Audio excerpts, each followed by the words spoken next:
16 জানুৱাৰী 2026 তাৰিখে শিঙিমাৰীৰ ভগৱান বৰ্মন নামৰ মানুহজনৰ ঘৰত এটা বাগলাৰী কেছ ৰিপৰ্ট হৈছিলে। তেওঁলোক ঘৰত নথকাৰ সুযোগ লৈ কোনো অচিনাক্ত দুষ্কৃতিকাৰীয়ে তেওঁলোকৰ ঘৰ তলা ভাঙি সামগ্ৰী চুৰ কৰি নিছিলে।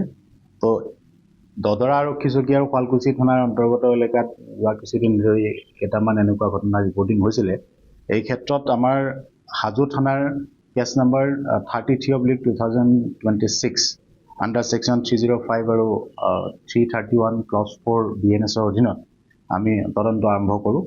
আৰু এই তদন্তকালত আমি টোটেল 4জন প্ৰথম অৱস্থাত আমি তেওঁলোকক ৰিলায়েবল চ'ৰ্চৰ পৰা ইনপুট লাভ কৰি আমি 4জন চোৰ কৰায়ত্ব কৰিবলৈ সক্ষম হওঁ। আৰু তেওঁলোকক মিলপাৰা, শিয়ালমাৰী, নপাৰা, টোপাপুৰী আদি চৰৰ পৰা তেওঁলোকক আটক কৰা হয়। আৰু তেওঁলোকৰ পৰা আমি প্ৰথম অৱস্থাত তাৰ ভিতৰত এজন জুৱেলাৰী শ্বপৰ স্বত্বাধিকাৰ আছে, তেখেতৰ নাম হৈ গ'ল চাইফুদ্দিন আলী। তেখেতৰ দবৰ্ণিত জুৱেলাৰী শ্বপ আছিলে।